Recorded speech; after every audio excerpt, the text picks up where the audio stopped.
Cynthia Rider, welcome. I'm Rich Rockland. Obviously, we just met. What is your title? Director of the Hartford Stage? I'm the managing director of Hartford Stage. So is there a director? There is an artistic director and a managing director. Okay, all right. So you have both of those. So, oh my God, I have so many questions. I was so excited that Sammy booked you because my 10-year-old doesn't necessarily have the acting bug yet.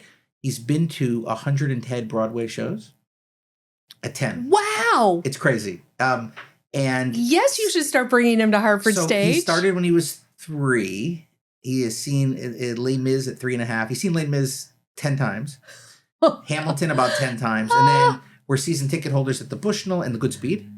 And then we do a smattering of stuff in New York when it comes about. But we haven't explored Hartford Stage enough, which we need to. There is an embarrassment of riches of great theater in the state of Connecticut. We have great theater. And I think people do make the mistake actually thinking there's great theater in New York. I was just there, but there is great theater in your neighborhood. So there is. Yes. And I've been to Hartford Stage before, but I need to start taking him. And he's precocious. And although my 9-year-old daughter is the one that actually wants to act now. So, but my son is more of like a production type. So I don't know if I could see him as being like the next, like Cameron McIntosh or like, or something like that. But a big part of our entertainment budget goes to theater because my kids are always there and, you know, they love Hamilton. Yeah. Do you, what is your favorite Broadway show? What is my favorite Broadway your top show? 3.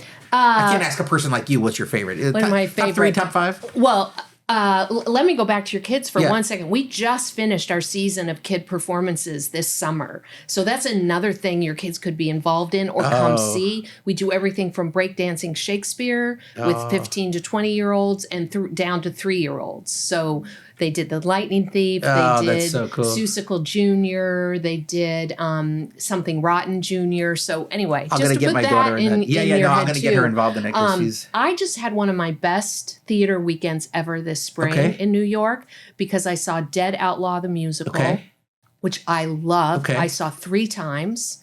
Twice off Broadway and once on Broadway. I love that show so much. I've been listening to the Audible recording of it. It's fantastic. I also saw Operation Mincemeat. Oh, I heard that's fantastic. I thought, it's going to be too broad, the comedy, I don't know. It's fantastic. And I also saw off Broadway, I saw Andrew Scott do Vanya. Oh, and I heard of that. That is maybe one of the most profoundly moving things I have ever seen. Wow. My other favorite would probably be Our Town that David Cromer did. Wow, so we have to have Ellie come up and see her. So my managing partner here, Ellie, she has seen 36 shows already this year in New York. So she's like, she went to UVM. She's like big into theater, like you. But I've only seen a handful, so they are way ahead of me. But those are some of my. Wow. If you go to all 3 recent favorites, those are my 3 how about like bigger, like more pedestrian, like, you know, like the big ones? Like, what do you like? Are you a Les Mis fan? I am a Les Mis fan. Who do you think is the most consequential character in Les Mis? I have a theory, and I want to run it by you. I don't know. Tell me. What do you think?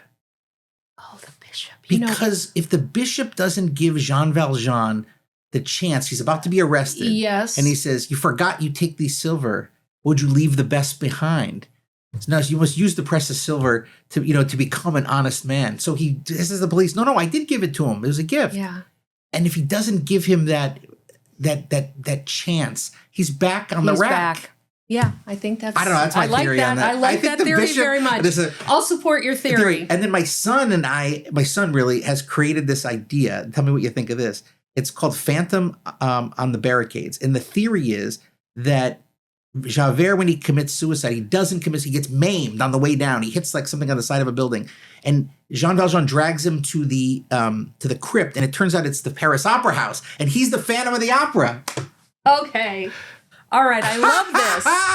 You guys are great. That's crazy, great. Right? Yes. It's called Phantom of the Barricades, and that's the theory is that he's the Phantom of the Opera. It's Javert who lives. That's why he's got that. He perseverates on something. Yes. He doesn't give up, and now he's taking that instead of chasing Jean Valjean, he's chasing Christine. Yeah.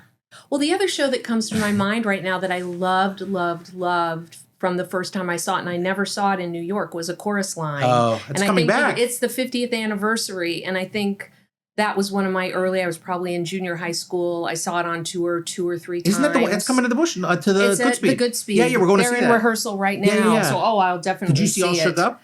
I have not seen All it's Shook gone. Up. Yeah. No. So no, I missed it extended. Is it still playing? I think it's still playing. That's worth it. That's a good one. Yeah. Chorus Line, if you think of some of the most famous musicals, we saw 42nd Street there. That was fantastic. Oh, yeah. So how about, are you a Hamilton person? Do you like Hamilton? Yes, I love Hamilton. We rock out to that. Yes. We drove back from Maine this weekend, and I was with my middle child and Rex, my son, and we started at the beginning, and we sang every song for 2.5 hours just on full blast. It's fun. So good. So Hamilton, what's another? I mean, I love Legally Blonde. Legally Blonde. That's one that my family loves. My kids saw it when they were little. How about, will you agree that Cats is trash?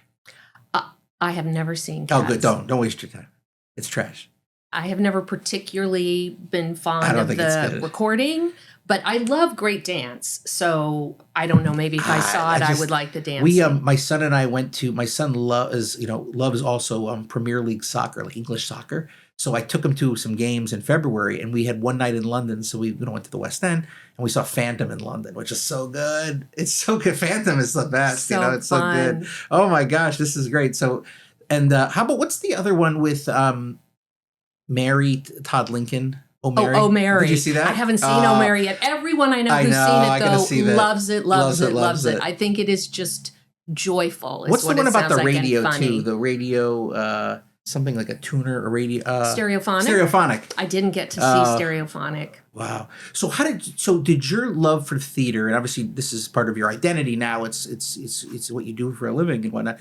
Where did you grow up, like that you got this? I grew up in Kansas City, and when I was 6 years old, my mother thought that I would like drama, so she enrolled me. Kansas City, Missouri. And Kansas City, Kansas. Right. I was right. My dad's from Kansas City, Kansas. Right. My mom's from Kansas funny, City, Missouri. I grew up on the state line. Okay. I have friends from Overland Park. That's there, right? It's a suburb of Kansas City on the Kansas side. It's an interesting thing when you grow up in Kansas City, at least for me, because it's really a city that I think of a city identity more than a state. Right. Because I'm back and forth on both sides of the state. It's a city. It's a city. So Overland Park is a big, really big geographic suburb. Yeah, very nice. Yeah. Very nice. I grew up in a closer in suburb. But so I was 6 years old, and my mother thought, I think she'd enjoy creative dramatics. Was your mom an artist? Not at all. What did she do? Not at all. My mother's a historian. Okay. Yeah. An educated woman. Yes. Right. She went to college when we were kids. Okay.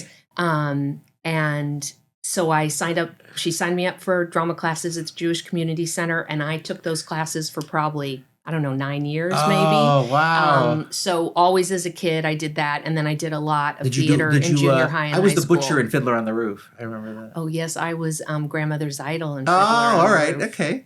All right. In high school. And Kansas City, I drove cross country one time. Is that the place where the library building looks like books? Yes. That's amazing. That's a great town. Yes. It's a wonderful town. It's a beautiful town. People don't know how really pretty it is. So that's where it started. Yes, very much. Mom says do this. Mom is like, and your mother is right. Yes, I did like it. Was it an intact family? Like, were you with your mother and father? Yeah. Regular, and siblings? I have a younger brother, and then I have 2 cousins that grew up with us. Oh, interesting. Okay, and did they get involved in theater? Or?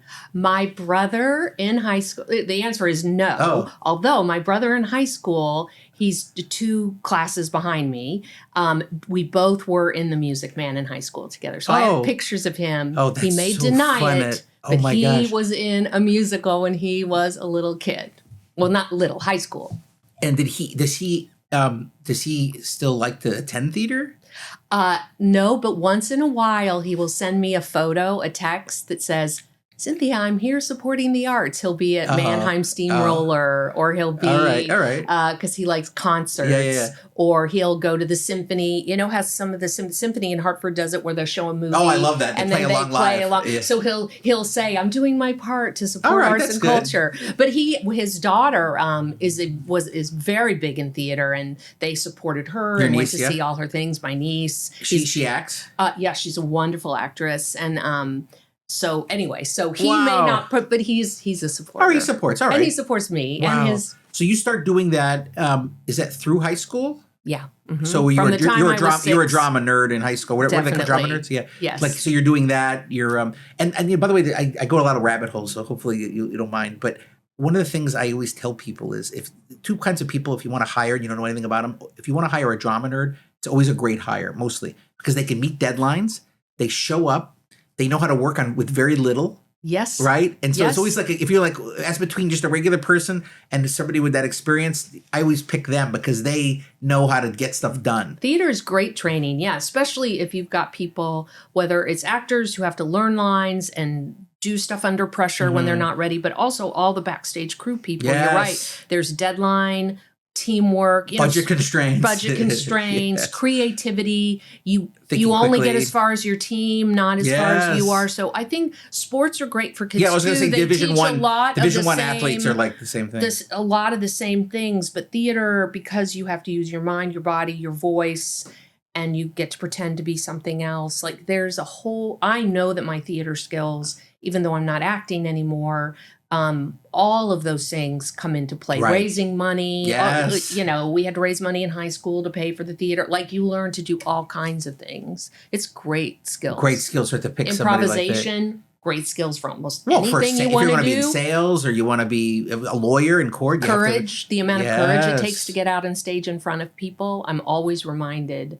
that that's what it takes to like put yourself and so it really helps you in public situations. You adopt that theory as well, like very much. You see that on a resume, you're like, oh, this person has a set of skills. And the thing this summer watching all these kids from age 3 to 19 or 20, I thought, and I know this is true, every single one of those kids came out of the summer more confident than they came in. Because they actually accomplish something. They really feel it. They get the affirmation of their peers, their family, other people telling them. Like, I know they will go into this next school year with the kind of confidence in themselves that is different than they came in. And that's why theater is great for anybody at any age. If you want to feel more confident, like take an acting class, take an improv class, take a public speaking, because you will come out of it being like, oh, that was really scary, and I thought I'd be terrible. And maybe sometimes you were terrible, but you gain a confidence that you can do things despite your anxiety or fear. Pushes through it. Yeah, it's so helpful. You push through it, yeah. Right. So when you in high school, your public school in Kansas City? Mm-hmm. Okay, and then what happens after high school for you? I went to college at Boston University for theater. Oh, wow. Okay, so you have a BFA or something? Okay, so in college, do you act? Yes. Completely. Like what kind of shows? We did a whole variety because it was a conservatory program. Right. So we did everything from classes on Shakespeare to Tennessee Williams to Ibsen to what else did I do? You Can't Take It With You, Hamlet. Wow. A Night Mother. I'm trying to think, what else was I in? Wow. It seems as if like I do know a couple of lawyers that do have BFAs, but they were musician types. But, and then they did lawyer stuff, but they always would have an outlet. Like they would play in a band on the weekend, and you have to nourish that. If you have that in you, you have to. Is this how you nourish this new role? Like how you nourish that artistic side of you? Yeah, it's that I get to support art that I believe in. Right, okay. And I see what that art does for the young people that we're working with, for the audiences, and for the artists. One of the things I love about Hartford Stage is the scope of work that we do, because we do everything from Romeo and Juliet to a brand new play like The Art of Burning to coming up, we're doing Rope, which is an adaptation of an old play that was the basis of Alfred Hitchcock's movie Rope. Oh. So we're doing that. We're doing Death of a Salesman. We're doing Sweeney Todd, Stephen Sondheim. I love the fact that my work in some way contributes. I'm going to buy season passes from you. Yes, please. This thank is the beauty you. of it. I'm commit now. Thank two you. tickets because we need another one for Rex. I have to meet him. Wow, that's amazing. So you get to support that. So BU ends, do you settle in Boston for a little bit, or do you go back to Kansas City? No, I actually got a job. I was really fortunate. I got a job to be in the acting company at the Alley Theater in Houston. Okay. So I went to Houston. I was there for a year, and then maybe about 2 years acting, then moved to New York. And so I was auditioning. Wow, so you really did it. I mean, for a little while. The New York for thing. a little while, yeah. So Houston, and what was it? Houston? It's just an acting company? Yeah, the Alley Theater is one of the great. I don't know the Alley Theater. It's one of the great regional theaters, like the Arena, like the Guthrie, right. Like the Huntington in Boston. It's the Southwest equivalent of the Huntington. It's the Houston version. I remember I spent the week. Hartford Stage, bigger than Hartford Stage. Yeah, I spent the week in Houston. I remember it was hot as hell. It is hot and humid. It had it like bad. Like we had to go in those underground tunnels. I stayed there. I was like this. And I also remember there's no zoning in Houston. So there's like a church, a strip club, a theater, and a school. Yes, that was so. When I moved there, I was like, what is going on? No rules. Also, I had a non-air conditioned car. Oh, forget it. So I'm in a car on the highway, it's 105 degrees, and then I walk into a freezing cold theater. But there's nothing like being in your 20s and living for a few years in Texas and then a few years in New York City. I'm like, different. Everyone should do it. Yeah. It's like America. It was great. It was really great. So you ship off to New York and you're doing auditions. Did you get anything? Any bites? I did some, but not enough, right? So I started looking for other things. And I lucked into, I did a kind of corporate job. I didn't want to. You were in your mid-20s I'm in my mid to late 20s. Okay. And I didn't want, I never wanted to be a waiter or those kind of things. That just was not my strong suit. And I also thought, I had this day job and I had sick time and I had vacation pay and I had health insurance. I was like, this isn't much better because they let me go to auditions. And when I would leave, like I got a summer job, I would have one of my other actor friends fill in for me. So that was great. I learned to use computers at that job because I'm of an age where computers were just coming into the workplace. Yeah, me too. I was like, I'm 50. Right. You're the same age? I'm older. Okay. And so literally there were no PCs and then suddenly there was a PC on my desk and I had to teach myself how to use it. It was a Mac, so it was easy to use, but the very early ones. I love those. And so I was doing nonprofit work and I thought, there's got to be a way that I could be doing like management work in the arts, and how do I do that? And so that was kind of we moved to Minneapolis and same thing, I was doing nonprofit work, totally not in the theater, which I did for about 6 years. I worked for something called a manufacturing partnership, and I was very much using my improvisational skills. And one of the reasons I got that job is that my boss actually saw I helped her write a grant, and then I helped do the big presentation for this multi-million-dollar grant, and they had the room set up, and I went into the room and I said, no, the light isn't here. You're too far away from the people. It was all off. Director. And she looked at me. She was like, "How do you know these things?" And I was like, "Well, theater. I know. I've been doing this since I was 9. I know that you don't sit 25 feet away from somebody and you don't put the table. Yeah, the table's in the middle of the room, but the light is terrible here. You need to move to where the light is good." And so that was one of my best examples of why you want a theater person on your staff, because they know stuff. And so I was doing that work for a while and then decided there's got to be a way to combine this with theater or at least the arts. And I ended up getting the job as the executive director of the Kansas City Friends of Alvin Ailey. So I got to go back to Kansas City, where most of my family was, and got to be in the kind of arts management side of things. Oh, so you're back there. Do you at some point start a family? Yeah. Okay. Yeah.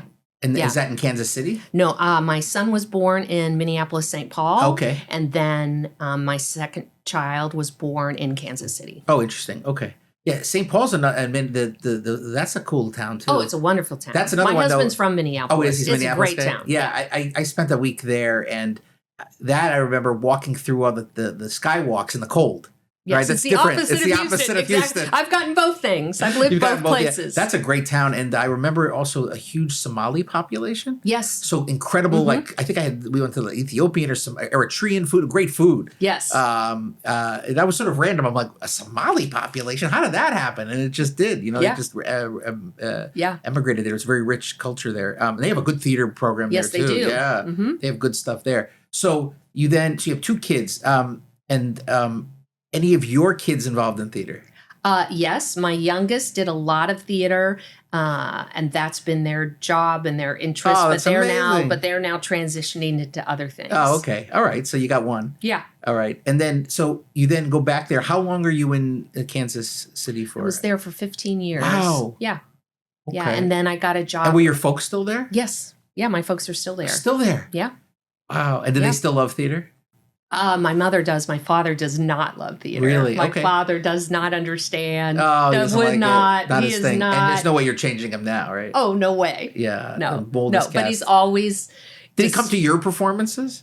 Yes. Okay, that's good. All right. So you don't have no trauma there. Like he came at least support you. No. He just doesn't he wouldn't go on a Sunday and be like, doesn't like anything in a crowd. Okay.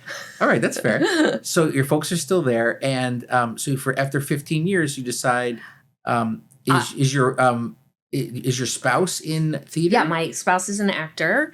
He was just in King Lear at Capitol Classics here. He's in the cast of Christmas Carol the last 2 years at Hartford Stage. Who was the King Lear in? My friend kept trying to get me to go to New York to see a King Lear. Glenda Jackson? No, I forgot who it was. I thought the guy died, though. Recent. Oh, I don't know. Maybe it was Othello. I can't rember. Ellie got to see Othello with Denzel Washington and Jake Gyllenhaal. Oh, I'm jealous. I mean, she goes to everything. It's crazy. That's great. She's single with no kids, so she just keeps all her money. That's fantastic. Yeah, she uses it on theater, which is great. It's like yes. So your husband's an actor? Yeah. Oh, that's wonderful. So all right. So you come back to Connecticut when? Like what year? So I left Kansas City to go to the Oregon Shakespeare Festival. So I was the executive director there for 6 years. Where's that? Oh, Oregon. Oregon. Okay. Ashland, Oregon. That's very right. Southern Oregon. Okay. That's a beautiful country out there too, right? It's gorgeous. Right? Yes, gorgeous. And then moved back here in summer of 2019. Oh, right before Amelia COVID. Ben Susan, who's the artistic director, and I both started at the same time. Summer of 2019. Yeah. Right before she hit COVID. the fan. Yeah. Wow. So Oregon is is tell me just a quick rabbit hole thing. Portland, is that like stuck in the 90s? Is it? I had fantasized that it is. No, it's not. It's not? Because I always thought it's like the ultimate like 90s cool place. You can go there. And no, it is a really cool place. Like it's one of the coolest restaurant scenes that you'll find. I heard about that, yeah. I was just in Portland, Maine, which I love. Yes. Which is another great city. Portland, Oregon is the very north part of the state. And Oregon is such a humongous state.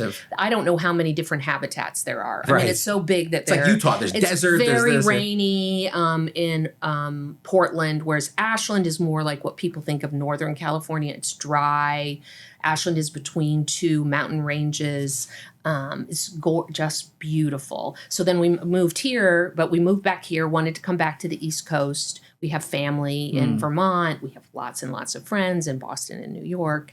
And so Hartford Stage, this job was open. And I was like, oh, that's perfect. It's right where I'd like to be. Right. And Hartford Stage has a great reputation of the kind of excellence over many, many decades. It's a 62-year-old theater, so they have a long history of doing great work. At what point, if there was a point where this happened to you, when you realized or you said, theater is going to be my life's work? Like, did that happen when you moved to New York or when you moved to Houston? Did that ever happen? No, I think I thought that as a kid. Wow, really? Yeah.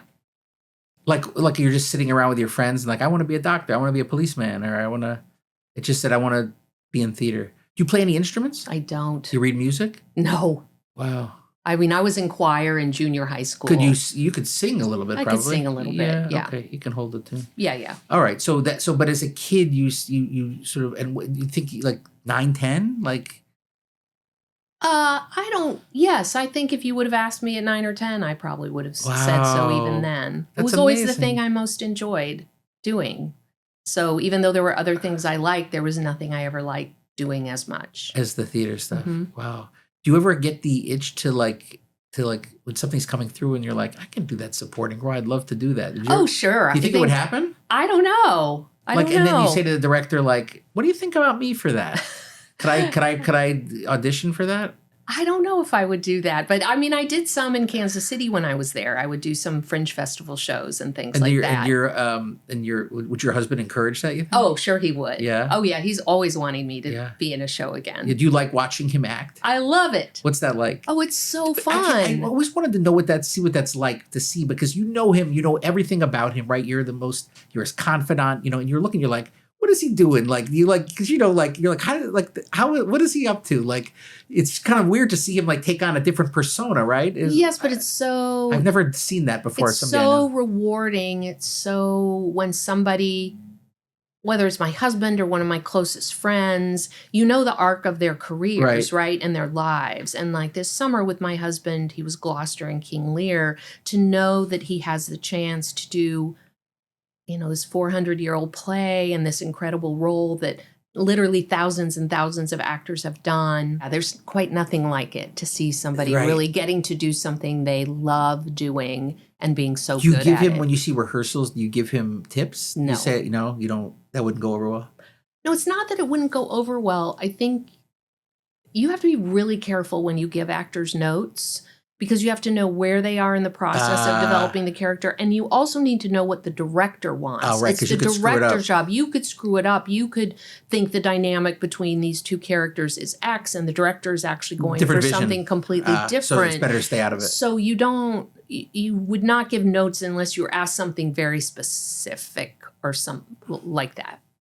I could help memorize lines. Oh, right, I do that. You help them with that, yeah. Do you sit and ever asked to sit in on sort of a rehearsal or an audition? Do you get involved in that? Yeah, I'll watch rehearsals, and I'm watching with a kind of different eye than maybe the artistic team is. But the artistic team at Hartford Stage is really, really open to hearing, what did you think? Like, give us notes. Tell us what you were thinking, because I'm not as familiar. I haven't been in all the rehearsals, so I might catch something that they're not catching. Like, something might be hard to hear, or I was confused by X, Y, and Z. And then they can be like, oh, okay, we need to restage that a little bit, or we need to be sure the light is better. Like, they can then determine, why was she confused? Or why didn't I catch that? Like, a moment. I might sit in different parts of the theater, because also I can say, I totally got it when I was sitting house right, but house left, I couldn't see it. So I might give notes like that. Interesting. Okay, so that and they would invite those notes. Some directors and artistic directors do not want your notes. Right. Like, they got enough. Right. Others do, and the artistic team at Hartford Stage is really collaborative in that way. And I wouldn't do it all the time, right? I would go to a final run or something like that. Right. What do you think you love most about theater? I know it's a big question. I really love a great story. And I love a story that makes you think about something differently than maybe you were thinking about it before. So I'm trying to think of a good example for you. There are things about being in a show that is scary. There aren't very many of those, by the way, theater. And that collective experience of gasping all at the same time, or a comedy where you're all laughing all at the same time, it's so much more fun. It's fun to sit at home and watch a comedy, right? And you laugh. But if you're laughing and then I'm laughing and then you're laughing and then we're all laughing, like and then the show feeds off of that. But also there can be something about grief. And if you've experienced some kind of loss and then you see a character on stage that is experiencing loss, maybe you see yourself in that.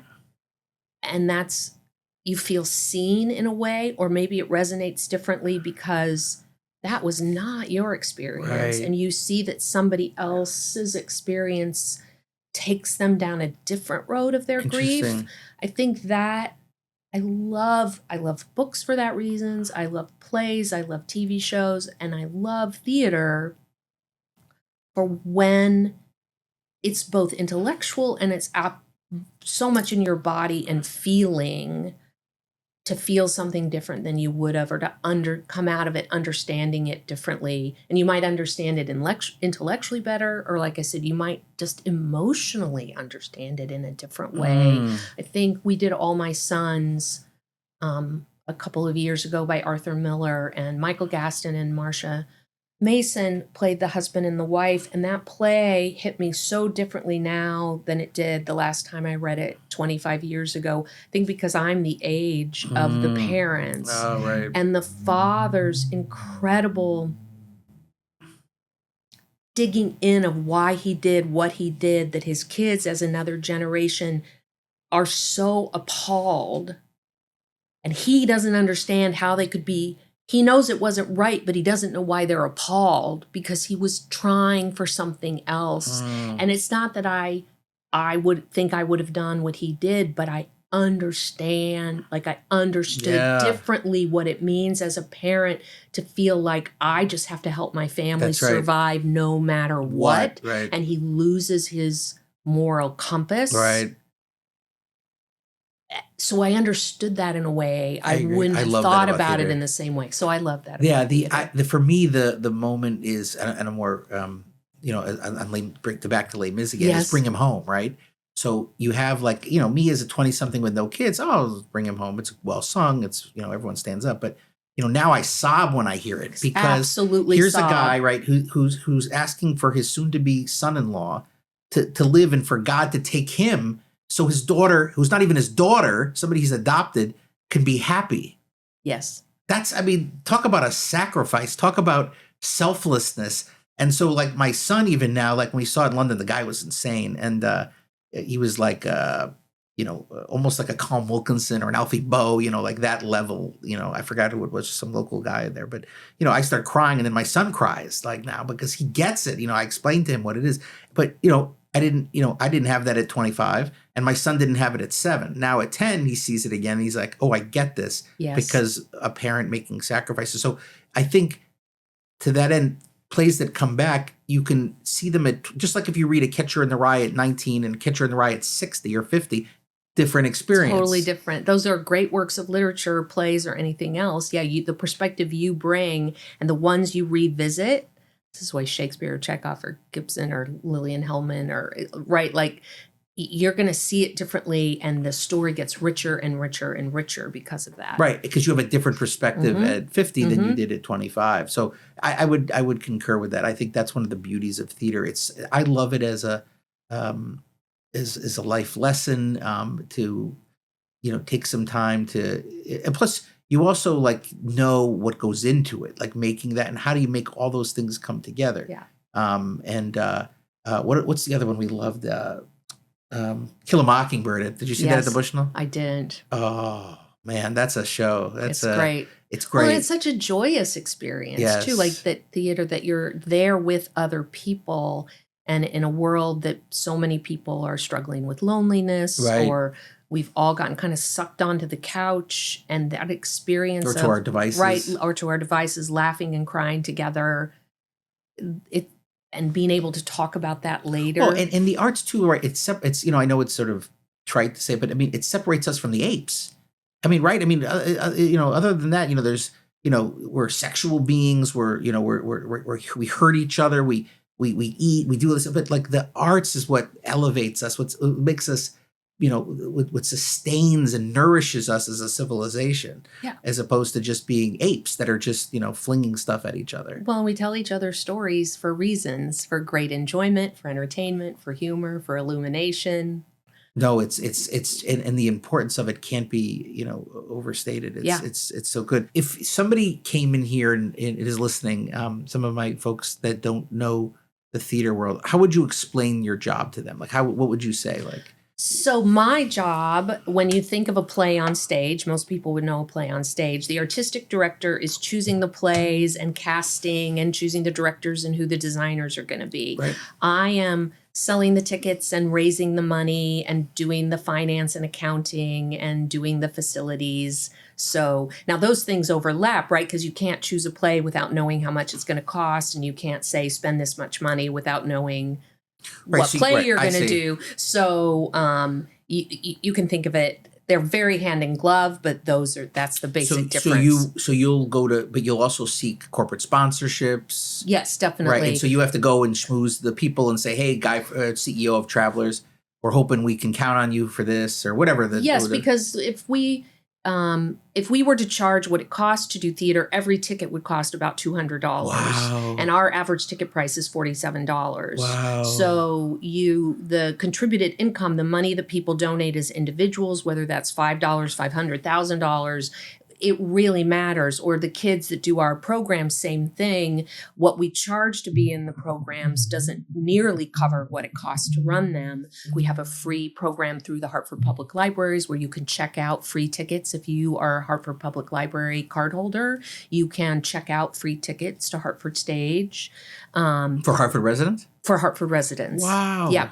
So all those things is what the contributed income is supporting. So that's a big part of all of our jobs. My job, the artistic, all of us are trying to raise money all the time so that we can keep those kind of programs going. So you're managing. How about is there an HR function to what you do? Yes, definitely. Okay, so are you in charge of making sure the payroll gets made? Yes. Okay. I don't actually do it. Someone else does it. See, you wouldn't want me doing it, would it but be yes. would the equivalent in corporate America be like a chief operating officer? Yeah. Mm-hmm. Okay.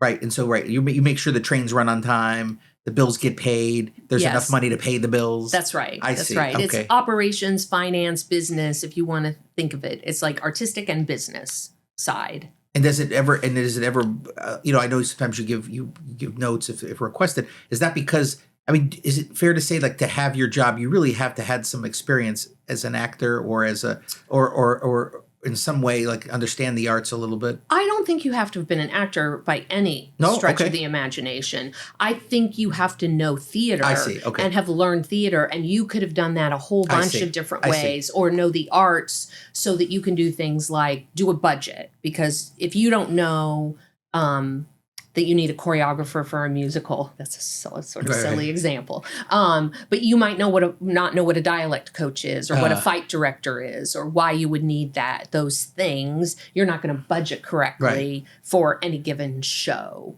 So you need to know theater and how it works, or why would you have 1 week of rehearsal versus 3 weeks of rehearsal? What are the demands of I will read a script and I'm thinking about what I'm looking at it artistically because can we sell it, right? Do we think it fits in the season? But I'm also looking at it from a kind of operations point of view, financial point of view. So you have to have theater experience, but it doesn't have to be gained as an actor. No, not at all. Right. But it's just an added bonus that you were an actress and... Definitely. It just gives you a different perspective on the work and the challenges. You could have been a director of production. You could have been a marketer. You could be an arts marketer. You could be a fundraiser who also then really studied theater and learned it over years. So what has been since, I know we took a little break during COVID, but since 19, what has been your favorite production so far? You think? That would be like choosing your favorite child. Oh, okay. I don't think Top I can three? do that. What have been some of my favorites? I loved All Wilderness, which is what we did right after the pandemic. That's Eugene O'Neill's only comedy. Mm-hmm. I loved that play. I loved All My Sons that we did a couple of years ago. Again, it's I really like that one. Oh, I really like that one. Those are two that come to mind that I really loved. Yeah. Back to sort of, your career and how you would, advance from Houston to New York and Kansas City. Do you view did you view any of those changes as risky? In other words, did you view them as safe? When you made those changes? I think they were all risky to a certain extent because you're uprooting your whole life and moving somewhere else. But that's also why I wanted to do it. I have always loved living in different cities. We were talking about this earlier, that living in Texas versus living in Minneapolis versus living in New York versus living in Kansas City versus Oregon, you learn something about yourself and you learn something about the country. What's the same, what's different, right. What the habitat is just different, but also certain attitudes are different, certain givens.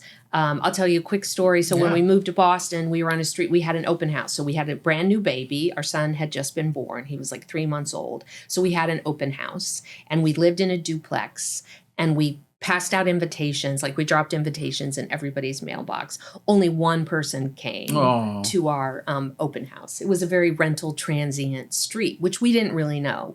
When we moved back to Kansas City, I had my second child, Lillian. We lived on a 1 block, a dead end street. And my neighbor came over, who I did not know at all. She came over and she was like, I want to have a shower for you. I see you're pregnant. And she invited every single woman on the block came to my shower. I knew no one. So that kind of difference is a cultural one as well, right? It doesn't, Boston is a fantastic city. I don't mean to say that, but there's a different where you live and understanding and what you those do, things. Right. When I lived in Texas, I was very young. I was in my 20s. But like people were always inviting me over to their grandmother's for like Sunday dinner. And I'd be like, what? I hardly know you. Oh, my grandmother doesn't care. Come on over. Like it was a sort of hospitality that was so embracing. There are other things about Houston that I didn't like at all. It was way too hot and way too humid, but that was like, oh, if somebody's new to town, you invite them over. That's what you do with new people.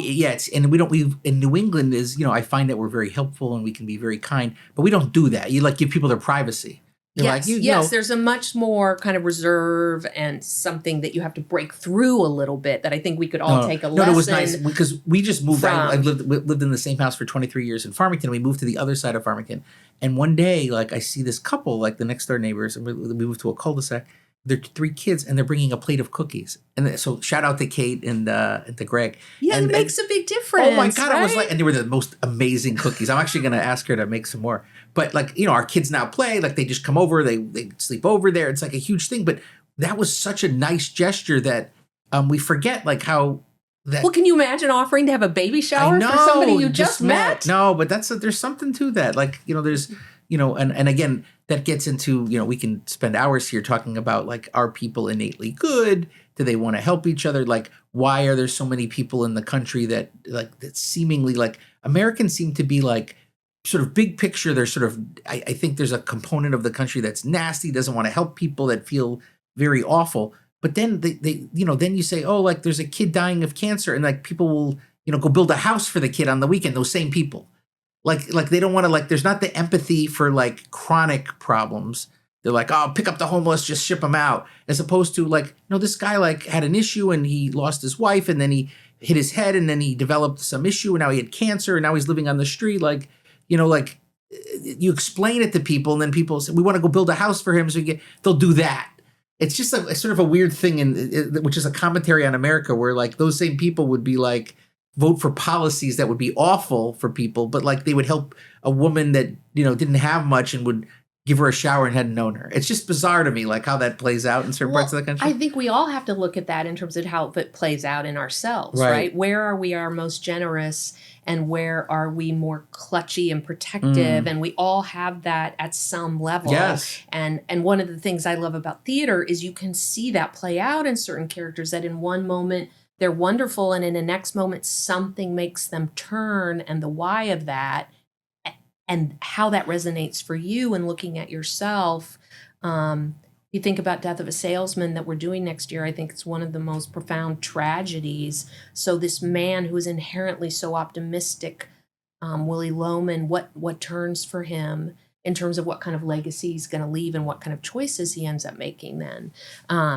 So yes. Yeah. No, but right. It's right. You can and explore all that through theater. But right. I certainly do enjoy sort of thinking about those social commentaries. You have certain parts of the country that would be so kind and bring people in, but also support certain things that aren't in line with that. And then you sort of like, how do you square that up? Like they would take you in and let you, leave on their couch for a week to get ahead. But if, you're on the street and, they'd support a policy that would throw you out. I don't get that. That's something I want to explore more in my own life, to explain like why do people do that? Because I do find that Americans generally, if you're nice to them, nice to each other, that people will help you and want to help and see the good in other people and try to pull that out of them. You're right, but exploring that through theater is again something that I think people need to do more and would help us.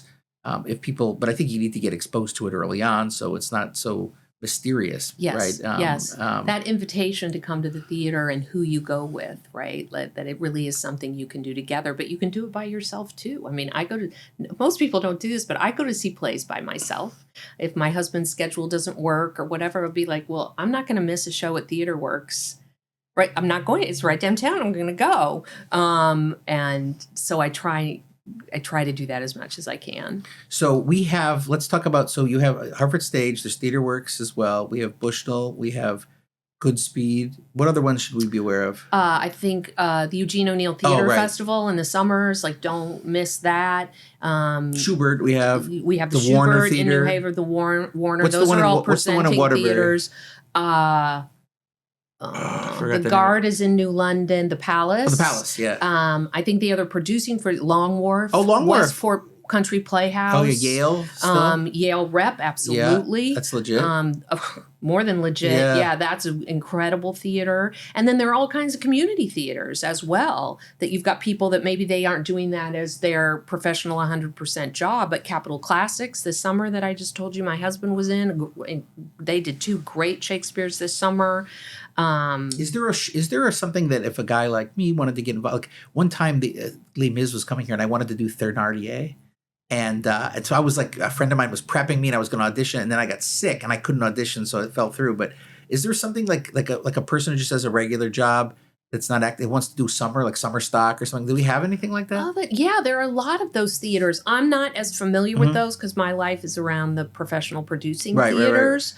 Right. But I certainly know there are a lot of theaters around town. Little Theater of Manchester. Oh, I see. Playhouse on Park is like that?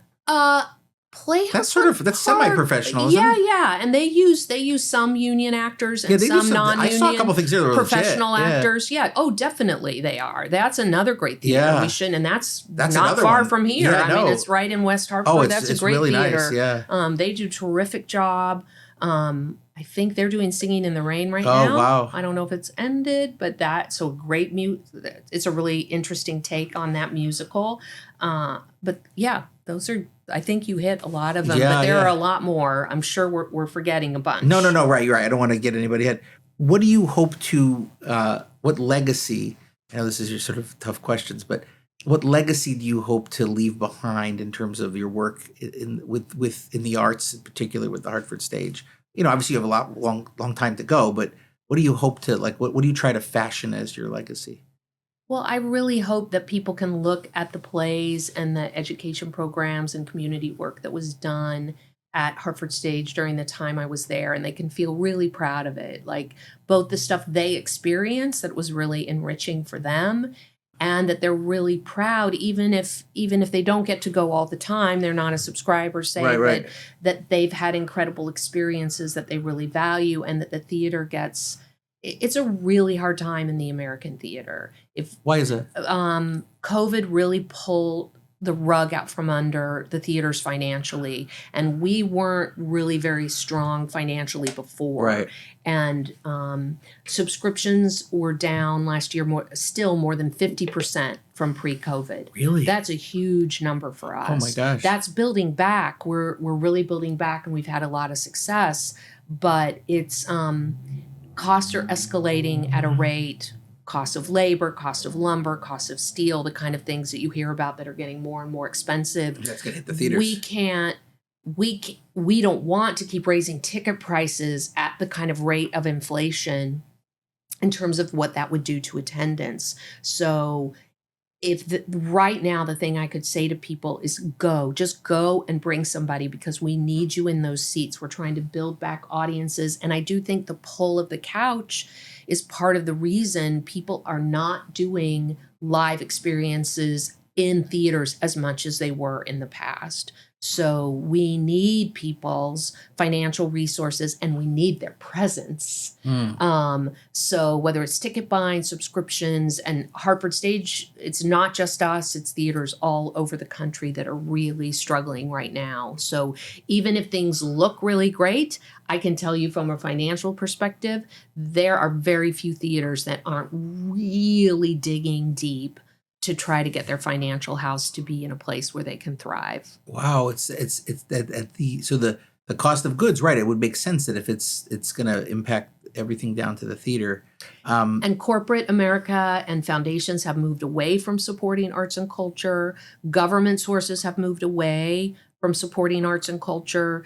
And there's so much uncertainty on the public side of things in terms of support for arts and culture. And individuals are stepping up to help fill in that gap.